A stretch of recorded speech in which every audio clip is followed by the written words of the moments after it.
ہم میں سے کسی کو بھی معلوم ہے کہ ہمارے ماں باپ نے ہمارے لیے کیا کیا ہوگا؟ ہم آج جو اتنے بڑے ہو گئے، جوان ہو گئے، پڑھے لکھے ہو گئے اور سوسائٹی میں ایک نام بنا لیا، سب کچھ ہے، ہمیں معلوم ہے، ہم نے کوئی ویڈیو اتار کے رکھی ہے، اس کا ریکارڈ کر کے رکھا ہے کہ باپ نے میرے لیے کیا کیا ہے، ماں نے ہمارے لیے کیا کیا ہے؟ اتنا تو ہم جانتے ہیں کہ اللہ خود قرآن میں فرماتا ہے کہ ماں باپ کے ساتھ حسن سلوک کرنا، کیونکہ تمہارے ماں نے تمہیں بہت تکلیف سے جنم دیا ہے۔ پچھلے دنوں میرے ایک دوست نے ایک بات شیئر کی میرے ساتھ، میں جسٹ بہت انوسنٹلی شیئر کرتا ہوں، مجھے پتا نہیں یہ بات اس جگہ پہ مجھے شیئر کرنا چاہیے کہ نہیں۔ اس کی وائف ڈیلیوری میں تھی، بچے کو جنم دے رہی تھی، تو اس کو ڈاکٹر نے کہا، باپ کو، ہونے والے بچے کے باپ کو، تم لیبر روم میں آؤ۔ اس نے کہا بھائی ٹھیک ہے، میرا تو کوئی کام نہیں ہے، اب میری وائف بچے کو جنم دے رہی، نہیں آپ آؤ ادھر۔ کہا میں سمجھا کہ میری وائف کو کتنی تکلیف ہوتی ہے بچے کو جنم دینے میں، وہ آپ مجھے بتانے کے لیے یہاں بلاتے۔ کہا نہیں۔ تو ڈاکٹر نے مجھے کہا میں تم کو یہ بتانے کے واسطے نہیں بلایا ہوں کہ تمہاری وائف کو کتنی تکلیف ہوتی ہے تمہارے بچے کو جنم دینے میں تم کو یہ بتانے کے واسطے لایا ہوں کہ تمہاری ماں نے جب تم کو جنم دیا ہے تو اس کو کتنی تکلیف ہوئی ہوگی۔ میں تمہاری بیوی کو نہیں، تمہاری ماں کی تمہیں یاد دلاتا ہوں کہ تم بھی اس طرح پیدا ہو گئے۔ Don't forget your parents. اپنے ماں کو نہیں بھولنا، اپنے ماں باپ کو نہیں بھولنا۔ تو ہم میں سے کسی کو بھی نہیں معلوم، آپ کو معلوم ہے آپ کے ماں باپ نے کتنے راتوں کی نیند حرام کی ہوگی تاکہ ہم سو سکیں؟ کتنے ٹائم انہوں نے کھایا نہیں ہوگا تاکہ ہم سکون سے کھا سکیں، چین سے سو سکیں؟ ہمارے کتنے وسائل انہوں نے فراہم کیے ہوں گے، ان کی اپنی کتنی آرزویں ہوں گی، کتنے خواب ہوں گے جو ماں باپ نے محض اس لیے قربان کیے ہوں گے کہ میرا بیٹا یا میری بیٹی اس کے خواب پورے ہو جائیں۔ آپ نے تو ہماری سوسائٹی میں تو ہم دیکھتے ہی ہیں کہ بھئی گھر میں بچی پیدا ہوتے ہی ماں جو ہے وہ ماں خود جوان ہوتی ہے مگر اپنے زیورات جمع کر کے رکھتی ہے۔ کیوں جمع کر کے رکھتی ہے؟ یہ میری بیٹی جوان ہوگی، اس کی شادی کے واسطے ضرورت پڑے گی۔ یہ ماں سوچتی ہے، کوئی اور نہیں سوچتا۔ تو ہم میں سے کتنے لوگ جانتے ہیں کہ ہمارے ماں باپ نے ہم پہ کتنی قربانیاں کی ہوگی؟ ایک نظم ہے کہ موت کے آغوش میں جب تھک کے سو جاتی ہے ماں، تب کہیں جا کر کے تھوڑا سا سکون پاتی ہے ماں۔ جب اس کی زندگی پوری ہو جاتی ہے تب جا کر کہتے ہیں ماں کو صحیح معنی میں سکون ملتا ہے، ورنہ وہ تو اپنا سب کچھ قربان کرتی ہے۔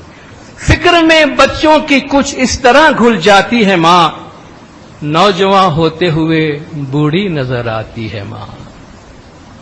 روح کے رشتوں کی یہ گہرائی یا تو دیکھیے، چوٹ لگتی ہے ہمارے اور چلاتی ہے ماں۔ بچہ گرتا ہے، بچے سے زیادہ ماں چلاتی ہے، کیونکہ یہ ان کا آپس کا رشتہ ہے۔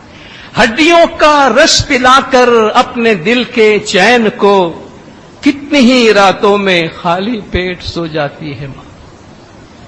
اپنے جگر کا خون تک اپنی اولاد کو پلا دیتی ہے، مگر خود کے پاس 2 لقمہ کھانے کو بھی نہیں ہوتا۔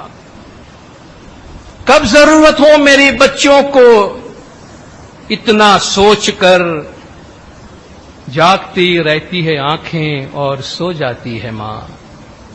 سوتی ہے مگر اس کا خیال، اس کی نیند آدھی ہوتی ہے کہ میرے بچوں کو کب ضرورت پڑ جائے۔ پہلے بچوں کو کھلاتی ہے سکون و چین سے، پہلے بچوں کو کھلاتی ہے سکون و چین سے، بعد میں جو کچھ بچا وہ شوق سے کھا جاتی ہے۔ بہت ساری چیزیں اس میں ہیں جو آپ دیکھ سکتے ہیں۔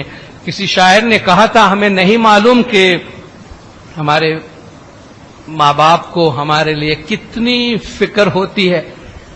اس نے کس بےتابی سے یہ بات کہی تھی کہ ایک مدت سے میری ماں نہیں سوئی تابش، ایک مدت سے میری ماں نہیں سوئی تابش پہ کیوں نہیں سوئی؟ ایک مدت سے میری ماں نہیں سوئی تابش، میں نے ایک بار کہا تھا مجھے ڈر لگتا، میرے منہ سے ایک دفعہ نکل گیا ماں مجھے ڈر لگتا ہے، تو کتنا عرصہ میری ماں سوئی نہیں ہے۔ یہ وہ رشتہ ہے جو کسی اسکول میں سیکھا نہیں جاتا، کہیں پڑھا نہیں جاتا، جو کوئی نہیں سمجھ سکتا ہے، اس کی قدر ہونی چاہیے. یہ قدرت کی چیز ہے. یہ کوئی لاٹھی مارنے سے یا دنگا فساد کرنے سے یہ رشتہ ٹوٹتا نہیں ہے. اللہ کا دیا ہوا یہ انسان کے آپس کا رشتہ ہے. اور اللہ فرماتا ہے اس کی رسپیکٹ کرو، اس کی قدر کرو. پیرنٹ کے ساتھ کوالٹی ٹائم یہ ہوتا ہے جو آپ خاص والدین کے واسطے گزارتے ہیں. ساتھ بیٹھ کر ٹیلی ویژن دیکھتے، چلو ٹھیک ہے یہ کچھ حد تک صحیح ہے، مگر وہ ٹائم آپ نے والدین کے واسطے نہیں گزارا ہے. ٹیلی ویژن ڈرامہ دیکھا ساتھ میں مل کر، یہ کوئی کوالٹی ٹائم نہ بچوں کے واسطے یہ ٹائم کوالٹی والا ہے، نہ ماں باپ کے واسطے ہے. کوالٹی ٹائم وہ 10-15 منٹ ہے جو آپ خاص اپنی ماں کے پاس جاتے ہیں. یاد رکھیے، ماں باپ کو، بزرگوں کو بڑی عمر میں پیسے کی لالچ نہیں ہوتی ہے.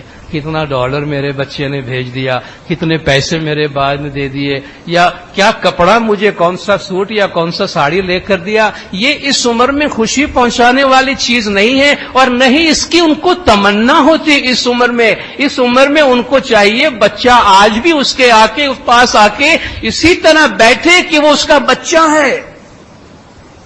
ہم اگر 60 سال کے بھی ہو گئے تب بھی ہماری ماں کے ہم بچے ہی ہیں نا. 2 گھڑی ان کے پاس جا کے بیٹھیں کہ وہ ہمیں پیار کر سکیں. ان سے ہمیں پیار کرنے کا حق تو نہیں چھیننا چاہیے. ان کے گود میں سر رکھ کے سونے میں 50 سال کے شخص کو یا 40 سال کے شخص کو شرم نہیں آنی چاہیے، چونکہ وہ ماں تو ماں ہے جس کے کوکھ سے ہم نے جنم لیا ہے. اتنا تو سوچے کہ یہ چیز انہیں کتنا سکون دے گی. ماں باپ کو یہ چیز چاہیے. کتنے گھروں میں آپ جائیں گے تو پیرنٹس کو یہ شکایت نہیں ہے کہ بچہ پیسہ نہیں دیتا ہے، یہ شکایت کرتے ہیں بچہ بات نہیں کرتا ہے ہمارے ساتھ. ہم گھر میں اسٹرینجرز کی طرح، مسافروں کی طرح رہتے ہیں، وہ ہم سے بات نہیں کرتا ہے. وہ ترس جاتے ہیں اپنے اولاد کے ساتھ باتیں کرنے کے لیے، تو 2 گھڑی بیٹھیں ان کے ساتھ. اپنی زندگی کو اتنا کامرشل نہ بنا دیں کہ 8-8 گھنٹہ کلائنٹ کے واسطے تو ہے لیکن 10 منٹ باپ کے لیے نہیں ہے، دوستوں کے لیے ہے، باپ کے لیے ٹائم نہیں ہے، ماں کے لیے ٹائم نہیں ہے. جب انسان دنیا سے جاتا ہے تو اپنے یہ سارے کاروبار لے کے نہیں جاتا ہے.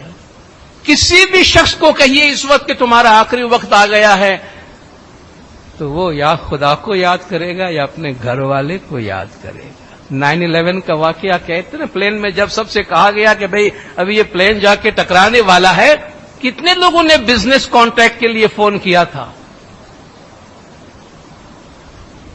کتنے لوگوں نے اپنے بینک میں فون کیا تھا؟ کسی نے بھی نہیں. سب نے اپنے موبائلز اٹھا کر اپنے اپنے پیاروں سے بات کی تھی. بیوی نے شوہر سے بات کی، شوہر نے بیوی سے، بچوں سے بات کی، جس یہ کہنے کے لیے کہ وی لو یو ویری مچ، ہم تم سے محبت کرتے ہیں. کیونکہ وہ سب سے امپورٹنٹ چیز ہماری لائف کی ہے، اپنے قریب والوں سے کہنا کہ ہم آپ سے محبت کرتے ہیں. کب کہیں گے یہ؟ کب کہیں گے اپنی ماں کو کہ ہم آپ سے محبت کرتے؟ جب ان کی آنکھیں بند ہو جائیں گی. جب ان کی آنکھیں بند ہوتی پھر روتے ہوئے آتے، یار ہم نے کچھ کیا نہیں تھا، اپنے ماں باپ کو بڑا دل دکھایا ہے، بڑی تکلیف دی ہے. پھر اب کیا کر سکتے ہیں ایسی بات؟ تو جو چیز فرسٹ تھنگ فرسٹ کہتے ہیں، یہ ہمارے لائف کے ویلیوز ہیں.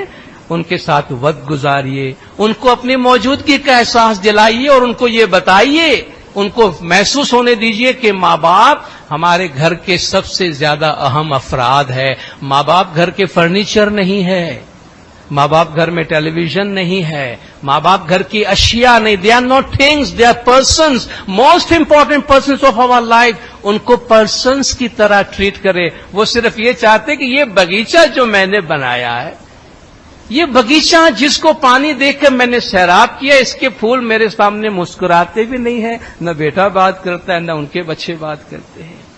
یہ ان کے لیے بڑی سزا ہوتی ہے.